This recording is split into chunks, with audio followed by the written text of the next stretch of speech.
two girls are coming of age in a world divided by oppressive patriarchy and Christian nationalism. One lost everything, then lost everything again with no chance to grieve. The other lost everything, then lost everything again with no chance to grieve.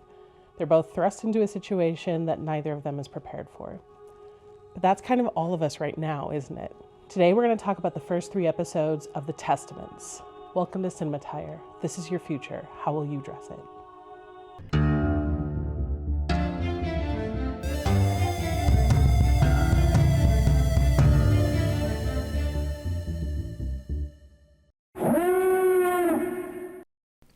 The following episode contains references to sexual situations and sexual assault, both involving minors.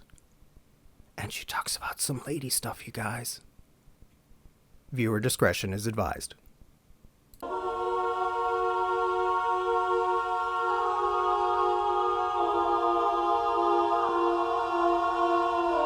The Testaments is a sequel book by Margaret Atwood set in the world of The Handmaid's Tale. In the book, about 15 years have passed, but in the TV show, maybe like 4 to 5 years have passed. At the end of Handmaid's Tale, baby Nicole's a toddler, baby Noah is a baby, and Agnes is like 10 or 11. She's not considered a girl anymore because she's in wife school. The TV series starts with teenage Agnes discussing what it's like to be in her world. It opens with a zoom in on her dollhouse, and she talks about what she used to believe in. Agnes reiterates what we learned about Gilead in the previous series, that women and girls aren't allowed to read. She doesn't know exactly what year it is because she can't read a calendar. This is one of the reasons for extrapolating how much time has passed in the show versus the book, because, we don't really know for sure. The Marthas are getting her ready for the day, doing her hair, helping her get dressed, and she talks about how she knows vaguely how much time has passed based on different tangible memories she has in her lifetime. Like the fact that at this point she still had a dollhouse. Upbeat music plays. She talks about how plums, the older girls, wear purple and haven't gotten their periods yet. The entire hallway is lined with mirrors, which is interesting because the women of high-ranking men are sort of allowed to preen in this way, and I'm sure it helps them feel like they have a bit of autonomy, but really it just shows that they have to look more respectful and put together at every moment, which will come into play later. As she leaves the hallway filled with mirrors, the camera zooms into the hallway of her dollhouse filled with mirrors, and the daughter doll is also primping in the mirror. She picks up the doll, and she herself walks through the house. She talks about how each doll represents something in her microcosm of Gilead, and it's interesting that the dolls kind of resemble stereotypical Amish dolls a bit. Like, they've got featureless faces, and faceless Amish dolls are such because we're all alike in the eyes of God, and it also keeps away from craven images. A commander doll is doing his job, Martha dolls are busy and dressed just so. They're being nice to the girl doll, and each doll is in a drawer that corresponds with the color that they're wearing. There's an empty red compartment in the drawer for a handmaid doll, and they don't really need a handmaid because they technically have a daughter, even though she's adopted. So if you want more information about kind of this dynamic and what all these terms mean, definitely check my old video, and by old I mean last year, on how to dress a dystopia. We put so much work into it. Agnes clearly has a complicated relationship with her stepmother, Paula. Paula's cold and fully obsessed with the status of being a wife and the status of being a horse girl. Whenever we see her, she's either just finished horsing or going to do more horsing. I don't know what this hobby is called because I was never a horse girl. Agnes has just gotten a new skirt for her uniform, and it's not explained whether this is a new style of uniform or if she's gotten a new one because she sized up. But this draws attention to the fact that Paula thought she would look gawky in it, which to me implies that Agnes has had some kind of growth spurt, and this would draw attention to the fact that she's taller. Didn't fit her right. Zilla, a new Martha, is mute because she had her tongue removed, likely due to blasphemy. Rosa, another Martha, is super kind and nurturing to Agnes, very protective too. Agnes goes to school with other girls because, of course, the school is divided by gender. The bus is purple, reminiscent of the red bus the handmaids drove around in. There are purple curtains to keep the girls sequestered from the outside world and make them less of an attractive nuisance to the men outside. She discusses how the little girls wear pink and the pearl girls wear white, and how girls like her wear purple or plum. The plums are at this weird in-between phase. They're not seen as an attainable object just yet, but as potential women in the making. The little girls wear capes. Pearl girls wear capes. Their bodies are not to be seen. The plums wear coats over their uniforms, which kind of gives them like an adult woman shape. Everything is still very modest, but the woman shape shows that they are about to blossom. The girls go on a field trip. There's a needle drop for the song Dreaming by Blondie, and this show is filmed very much like a teen coming-of-age show with upbeat music and girls giggling and bits of gossip here and there. Her narration talks about boys, but also about the punishments for thinking about them. The pop music soundtrack has songs like Dreaming. When I met you in the restaurant, you could tell I was no debutante. You asked me what's my pleasure, a movie or a measure. I'll have a cup of tea and tell you of my dreaming. Dreaming is free. Note about Agnes. As a Black mixed race person myself, I know how much time and energy goes into hair care, so it is interesting that a predominantly white patriarchal society is taking so much care in having the Marthas do her hair correctly. It's probably one of the things that to me is the least believable, especially the book is like a white supremacist society, and they've changed that a little bit in the show, in The Handmaid's Tale, because birth rates are so low that they're like, fine, Black people, we have to, or else like people will die. So I think it's interesting, weird, and slightly unbelievable that they would spend so much time making Black people look presentable in ways that Black people would look instead of like straightening their hair. I know this is like a whole rabbit hole thing, but I think this is more of a thoughtful, careful thing from the costume department, hair and makeup department, and I really like it. I feel like it wouldn't be in this world in such a short amount of time that's passed, if that makes sense. So I guess it's probably important to them that they want to make her look as presentable as possible because she's the daughter of a commander, and that means she needs to look marriageable. And the other thing I find interesting that makes me have some questions is the fact that she's got a bit of purple woven in her hair, which to me seems to allude to vanity. And something like that doesn't necessarily seem to serve a purpose in keeping the girls all looking homogenous and pious. This seems like a trendy fashion thing that the other girls wouldn't be allowed to do, so I wonder why she's allowed to do this, especially with a stepmother that doesn't seem to like her very much. The field trip is to a hanging. Aunt Vidala talks about how men are bad and that these men are rapists. They use it as a way to scare the girls, letting them know that men aren't inherently bad, except for these ones, obviously, and then there's going to be men in their orbit, so the girls are also somehow at fault. Just by existing, it's mortally dangerous to men. There's a quote, just by existing, we are mortally dangerous to men, even us, the daughters of the commanders, the godliest. I'm not going to say too much about the aunts' costumes in this. They look like they did in the previous show. Great continuity, A+. Agnes discusses how she's not allowed to have a best friend, technically, but she and Becca are best friends anyway. They're discussing dress fittings for Becca because she's a green.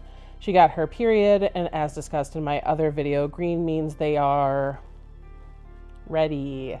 A fresh flower that has bloomed. She seems stressed about it, depressed, angry, and that she has to go to all these dress fittings. There are very few things that women and girls have to bother themselves with, and this is one of them. In this society, she should be excited, and she absolutely does not care, and she's really angry about it. I'll get into why later. Shunammite is the perfect plum, a popular, cute girl who's excited to make the adults happy and be a wife. All of these girls are perfectly cast, and like if you read the book, you can see it too. I definitely see all of these girls as the characters in the book. It's phenomenal.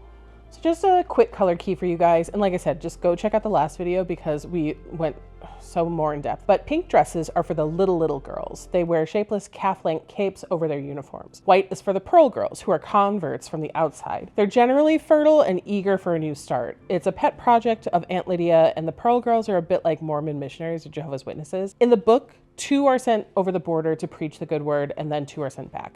And they just trade back and forth to bring new blood into Gilead. And green is for the older girls who menstruate and are ready for marriage. In the show, they wear green pins with their purple uniforms, which I can't tell just now if it's to keep the costume budget down. I'm gonna have to wait to see the next few episodes. The statue of Aunt Lydia is in the entry of Ardua Hall, the school where all the girls go. The girls walk past a circle of pearl girls and put their outside clothes into their open locker cubbies, like probably so they don't have secrets. They take off their outside hats and trade for a headband, and I feel like they're keeping their heads covered outside, but letting them be a little less rigid when they're in the company of other women. I'm ridiculously excited that the school has homemaker skills classes, and it looks like they actually brought in experts to show the extras how to do each thing. They have lace making, needlepoint, as well as painting and music, which I think they're getting by on a technicality since music isn't technically word reading, I guess. I don't know.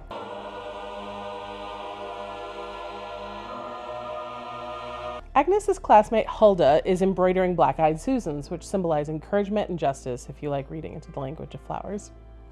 When Agnes meets Aunt Lydia says that generally only dead people get statues, and I think that's an excellent way to use the first line of the book.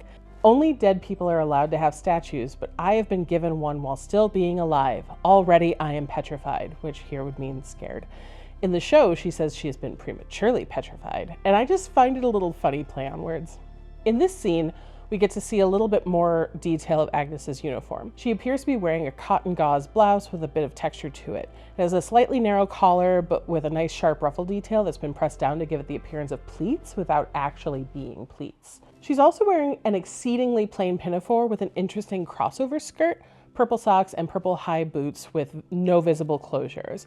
And I think it's a clever detail to not have any visible closures on the blouses. Lydia introduces Daisy to Agnes, and Agnes needs to watch her, guide her around. Daisy is wearing a very modest white dress with no visible front closure and a matching headband like the other Pearl girls. Lydia tells Daisy to stay close and not be a stray lamb. Agnes is to be a shepherdess. In the book, Agnes talks about how her name means lamb, so I think that's interesting too. Daisy's white dress looks like it might be made out of like a wool. It looks kind of heavy. The seams are so satisfyingly like pressed, just like it's so beautifully tailored for her. And I bring up the fact that the boots don't have any visible closures because that's what the handmaid's boots were like as well. So just a couple other things of keeping women in line. Just making sure there's no easy way out of their clothing or out of life. The girls all have to practice their manners and how to behave during lunch. They're also allowed to have social time after that. They zoom in on which girls have green pins. They're all kind of melded together, but the little girls are separate from the older girls. Little table dots of pink and a sea of purple. The only Pearl girl is Daisy, and it makes her feel fully out of the group. At one point on another day, the girls have to witness a groundskeeper receive punishment for touching himself on the school grounds, which, to be fair, gross, and yes, also yes. But it's similar to the particution in The Handmaid's Tale, where the handmaids go berserk and rip men apart for their crimes. But the girls cheer and accuse instead of physically participate. Daisy is not prepared for this, and Agnes comforts her. There's an absolutely phenomenal shot of Daisy looking in the mirror, and Agnes is behind the mirror. Daisy takes the Lord's name in vain in front of Agnes because she's stressed out. Agnes promises to keep things a secret, and she has a bit of a spiral in the bathroom.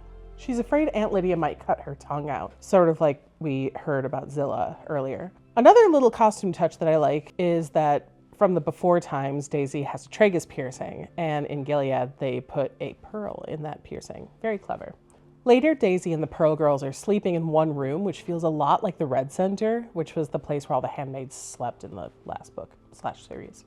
I feel like this is an adjusted experiment. Lydia walked through wishing them all protection like she did with the handmaids. Daisy listens to Radio Free Boston.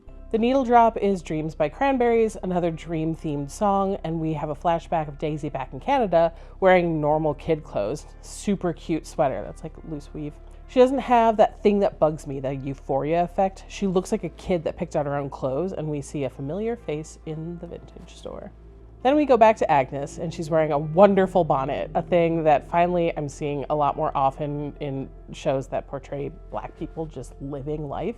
She talks again about how she knew what time of year it was based on things that were happening. She didn't know who her mom was yet, but it's when she met Daisy. It was when she became eligible, when she had her period, and when she could become a wife. So as an adaptation, I'm really happy. Like, there's a couple timeline things that are gonna be hangups for me, but we'll see what happens as the story goes. It feels a little bit more lived in than I thought for having so little time pass, but yeah, I wanna not talk about book stuff unless it's relevant to the episode, so I won't give too many book spoilers until the very, very end.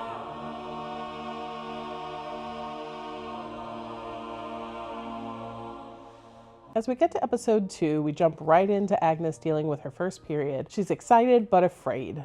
She's not ready. And I think that's kind of how all of us felt when that happened. It's just a lot of jumbled emotions. She tries to hide it before everyone wakes up, but Paula catches her, and so she recites a biblical thing about Ruth and Leah and Sarah and Rachel and Rebecca, about barrenness and being fruitful or something. I don't know. I'm a witch.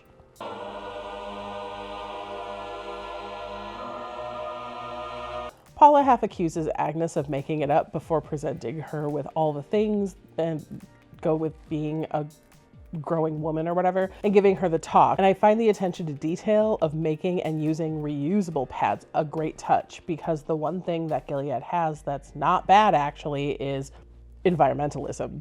Paula hands over an embroidered cover that Tabitha made for her pads before she died. It's got purple flowers on it, which look a lot like aster to me, and the symbolism for purple aster is royalty, dignity, and admiration, whereas pink aster is innocence, love, and affection. And I think that this is that complicated thing of knowing that Tabitha really, really loved Agnes. And I'm sure there were nice monsters that loved their stolen children too. I imagine you expect nothing but horrors, but the reality is that many children are loved and cherished, in Gilead as elsewhere, and many adults were kind, though fallible, in Gilead as elsewhere. I hope you'll remember too that we all have some nostalgia for whatever kindness we have known as children.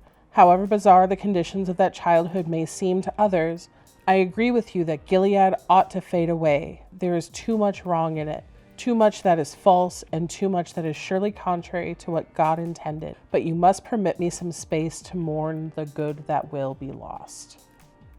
I feel like that line is sort of important to remember when watching the show and reading the book. There's a flashback to Tabitha telling Agnes the story of how she chose her. This scene is in the book too, and I think that's one of the reasons why I wish they would talk more about Tabitha in the show. I have a friend who talked about adoption and how all adoption stories start with loss and sadness, and I think that's an important thing to think about when watching this or even hearing about stolen children.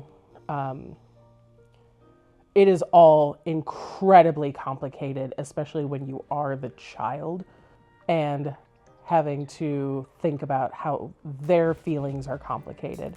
I wish that they would show Tabitha more so we could see the conflicted feelings that Agnes is having in the show. Anyway, we'll see if they do more as it progresses. I hope they do, because Paula sucks. And if she just sucks and we don't get anyway, whatever. Paula starts talking with Rosa about next steps, such as teeth whitening and going to the tailor. She says that they have to make Agnes as appealing as possible because Paula just really wants to marry her off. As Agnes said in the last episode, she can't wait to marry her off. Rosa offers her coffee because that's what women drink, and I think that's really cute. She wonders if people would notice that she's a woman now, and I think so many of us thought that same thing. I know this isn't a costume thing, but I really like the way the outside of the house is filmed. Like, it feels like a dollhouse. Really cool. It's so pristine and filmed in a weird scale. Agnes rides in the car with a guardian instead of on the bus now. Agnes runs through the school and Daisy tries to go with her, and Agnes is like, "You're not allowed." Daisy takes that personally. Agnes runs up to the school bell so she can announce to everyone that she got her period. The design on the pin and the planter that she walks out onto are the same shape. It's like this Art Deco upside down Christmas tree shape, and I'm not quite sure what that's supposed to symbolize just yet. Hopefully they talk about it. Shunammite, one of the other girls that I mentioned earlier, is so funny. She's like that kind of bitchy mean, but isn't like fully mean all the time. She's always like kind of up to something, but she's so funny. I think she's just self-conscious and makes up for it with being sassy. I feel like she's written in a way to make me not trust her, but I just really like her.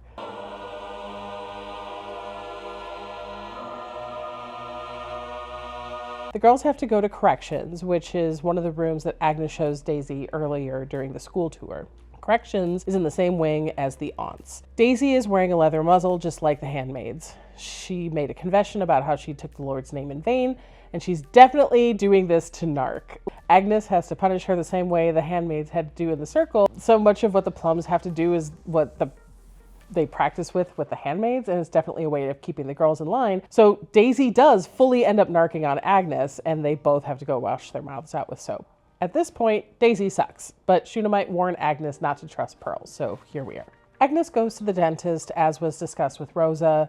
So, content warning, refer back to the beginning. Agnes goes to the dentist, as was discussed with Rosa. Paula is pre-blaming Agnes, just like the aunts were doing earlier, blaming girls. Paula is pre-blaming Agnes, just like the aunts were doing earlier, blaming girls before they even do anything for the behavior of men.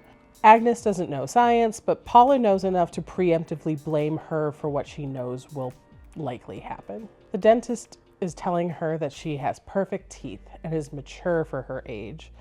So many of us know this line and have gone through such awful feelings of hearing this at such a young age. The dentist, being completely out of focus while he is touching Agnes, was a perfect production choice. We're more focused on Agnes, we're present with her and what she's going through than what the doctor is doing to her, because we all know what he's doing. We've been there. Also, there's a reminder that the dentist is Becca's dad, which makes me wonder if this is why Becca has been so distant. The scene's gross, and I'm grateful it's not gratuitous. And if you've experienced assault, I just wanted you to know going into it that it's not gratuitous. I think one of the reasons why they're making it like obvious but not gratuitous is the audience is younger. It's meant to be younger, so it's going to be a lot more CW and a lot less SVU. Okay. Whew. So that scene's tough, but yeah, I just wanted to give you guys a little bit of a warning. So we're back home. Agnes is in her bonnet again, which I love. They are going to such lengths to take care of her hair in this show, and it makes me so happy. Agnes is spirited away for a baptism ceremony. She's told being a woman on God's green earth is no easy feat. True. She's in a nightgown that's similar to the other nightgowns she's worn so far, which looks like kind of early 20th century children's shift style nightgowns. This one is above the bust apex, which gives her like a childlike silhouette. It also has this Battenberg lace detail that I thought was a lambda at first, but anyway, it's really cute. It made me think of like my childhood, my mom's love of Battenberg lace. The baptism chamber is viewed from up above, and it looks like an evil eye, and the cross looks like a shine mark. It's a really cool effect. All the other girls are greens, and that's what I mean earlier when I said that they'll eventually wear a little bit of green. They are wearing cloaks and green veils to cover their faces. After the baptism, they remove the face coverings. Becca and Agnes make up. Becca admits she doesn't want a husband. In another detail that I want to point out about Agnes's hair, I think it's really nice that Becca is scrunching Agnes's hair dry instead of rubbing it, because Agnes has curls. They've taken so much care to treat Agnes's hair with that kind of foresight that I wouldn't expect from this society. Whatever, I've already said it. I just kind of want to give kudos to the hair and makeup, costume, and prop department for doing this. I didn't think it would happen in a society like this, but I'm happy that it's happening on screen in the show.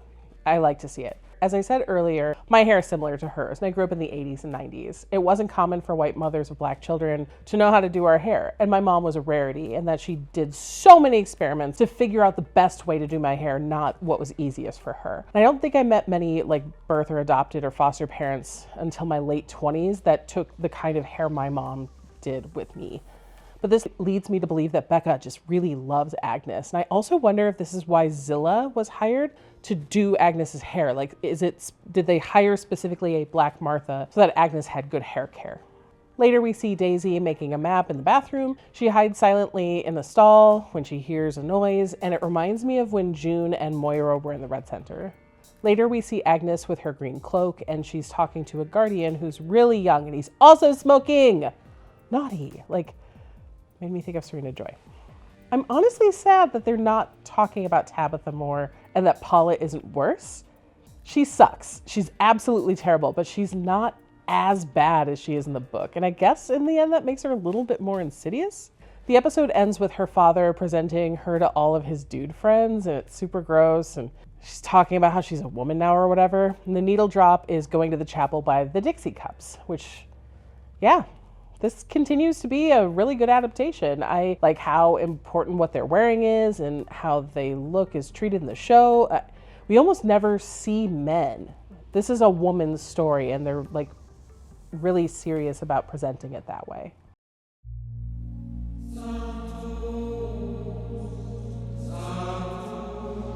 The episode opens with beekeepers in all white with a girls' choir singing California Dreamin'.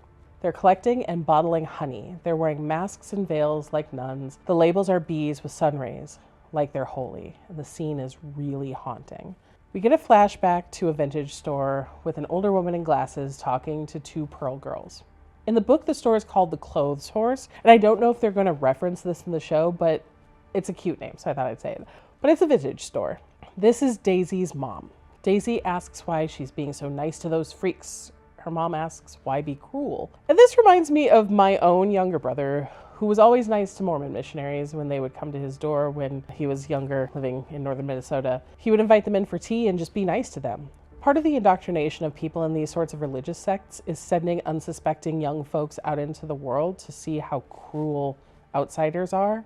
And to me, it's kind of easier to just be nice to them if they're not doing anything to you. You don't have to offer them tea, but saying no thank you is kinder than yelling and slamming a door in their face, a thing that they are taught to expect from godless heathens. They don't know. So, I don't know. I think it's just a little easier to just be nice. Most of those door knockers are young and it's their first time being outside in their community. Unlike the first two episodes, this one is narrated by Daisy. In the book, the sections alternate between Daisy, Agnes, and Aunt Lydia. The Clothes Horse looks like a real vintage shop, which I love. The set is so beautifully dressed. It feels like all of the vintage stores I spent my teen years in. Daisy and her boyfriend have convincingly casual young clothes. More UK skins than Euphoria. And he's wearing a green quilted jacket with a rolled up rust-colored hat. She's wearing Chucks and a wool varsity style jacket, mustard overshirt, white button down with blue stripes and flowers, and her hair isn't overly done. There's a bit of frizz to it. It drives me insane when teens on television who are doing active things have smooth hair. That girl has been skateboarding all day and you know it. Oh my God, I'm watching Fear the Walking Dead and everybody's hair is so smooth. Daisy and her mom are talking about Daisy being serious with her boyfriend, and her mom asks if she wants to set up an appointment with her doctor for birth control. And Daisy insists she's not having sex, Mom. The entire scene reminds me a lot of the interactions between Emma Stone's character and her parents in Easy A, which if you haven't seen that movie, it's so funny. Daisy leaves the shop to go hang out with her boyfriend, and they have a very open and cute, normal teenage conversation about doing it. They make a plan for doing it for the first time over the weekend. It's all very funny and cute and awkward and dorky. He gives her an old portable radio and says he knows she likes old things. I think it's really cute, but it also made me turn into dust and fade away into the wind.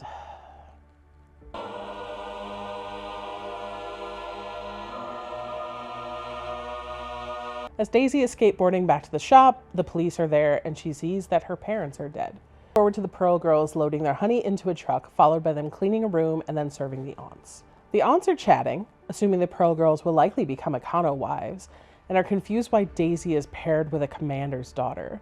The girls are getting ready for another field trip. This one is to a former classmate who's now a wife. They're making fun of Hulda for wanting to go to the zoo like a little kid. Also, the girl who plays Hulda was in that show Wayward. If you haven't watched it, super weird. It's about a cult. And she plays the weird narc girl. So it was fun to see her play this character. It's a weird show. I haven't quite figured out why the two girls in the front of the bus are in a brighter, more orchid shade of purple than the other girls. They're wearing different jackets too. They've got an asymmetrical kind of 60s looking collar all the way up to their neck. And the rest of the plums are wearing kind of basic darker purple jackets and knit scarves. Yeah, I can't tell why they're different. I wish I could show you clips because Shunammite is a master of sass in this whole scene. Agnes is giving the Guardian flirty eyes, like a harlot. Anyway, the whole thing is great. The girls are sitting on the bus holding flowers that they got that are going to be given to the former classmate as a gift. Daisy is talking about how she used to look at her boyfriend the way Agnes is looking at the Guardian, and she says this as a narration. Agnes, out loud, calls her a slut, which causes her to break out of her daydreaming. She accuses her of staring at him herself. The exchange is done in a really, funny way, but it deals with very real type of thing that teenage girls deal with. The bus is attacked. Aunt Vidala is hit in the crossfire with a bullet. The girls are rushed off the bus and gathered into a dress shop. There are lots of dresses on dress forms throughout. They all look like they're probably for wives and daughters, they look like school uniforms. The girls are looking out onto the street at bodies on the ground. Daisy flashes back to the hospital, and who do we see? That familiar face again. It's June. and she gets Daisy out of the hospital. I love that Daisy keeps telling people that she's stoned. One of the biggest pet peeves I have is people not acting how they should in a situation. I'm glad that she's absolutely high and telling people that she's high. A+, 10 out of 10, solid. Back to the dress shop. In the aftermath of the attack, they're talking about how May Day is for godless heathens. And the girls are talking about body hair, having seen one of the Guardians with his shirt up. Daisy is explaining that grown men have hair on their bodies and how it's one of God's mysteries. She's messing with them. She says that she's had sex with thousands of men because Shunamon's like, how do you know? Anyway, then she says that actually she just like goes to the beach and men go shirtless, which is a normal thing in normal society. Shunamon's is talking shit, but then she starts pondering which of the commanders has body hair. Like, I should be like, oh, this is terrible, but like Shunamon's so funny. That's how they lull you into a false sense of security in this show.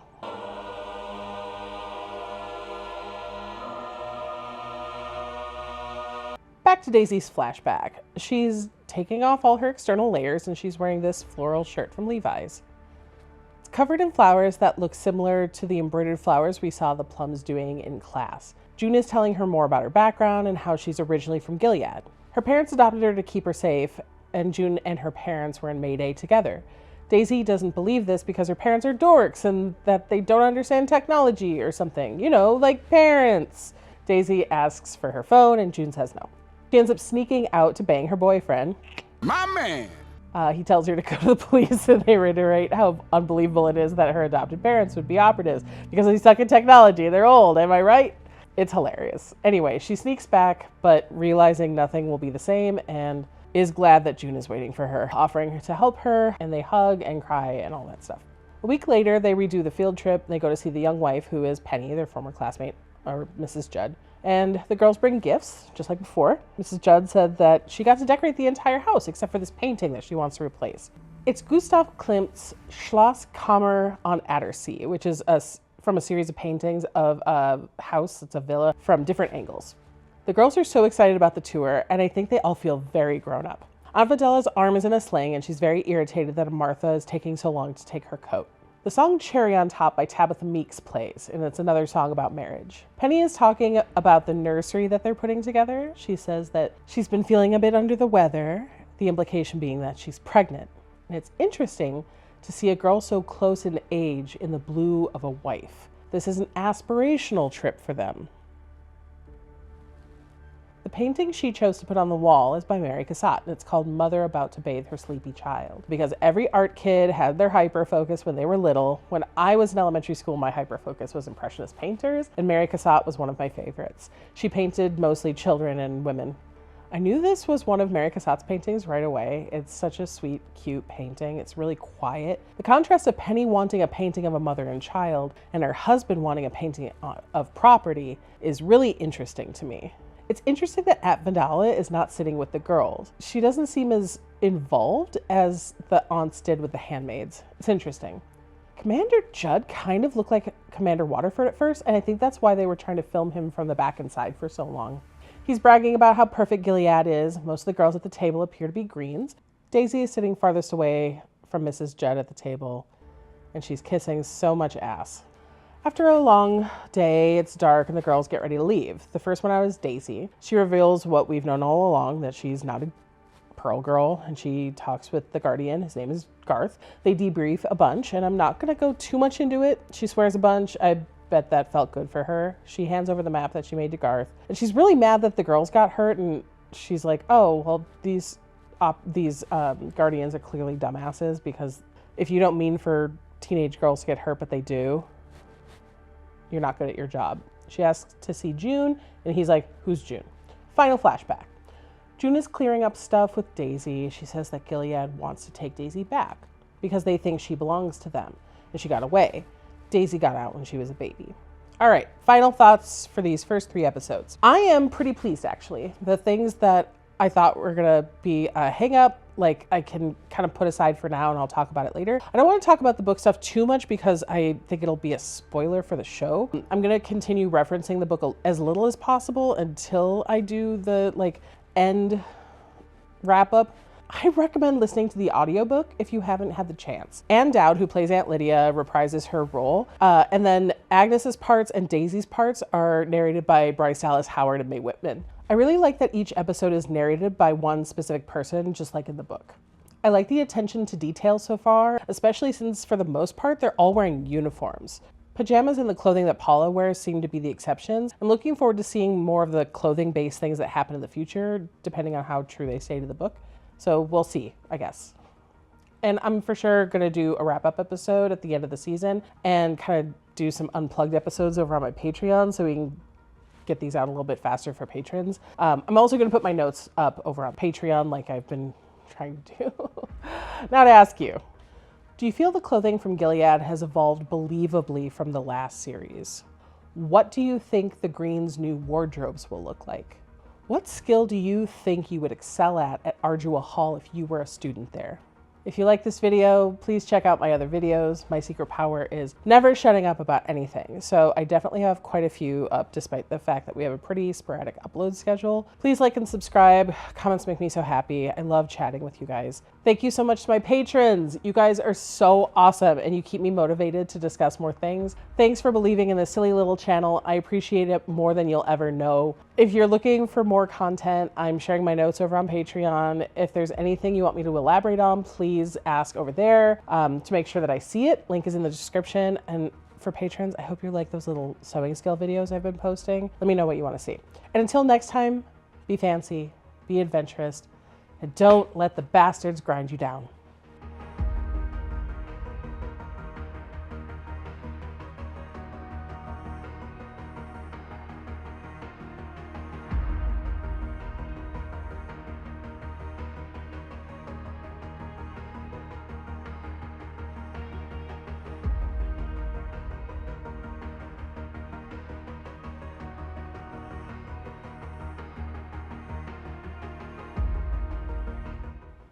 This wig is so tight on my head.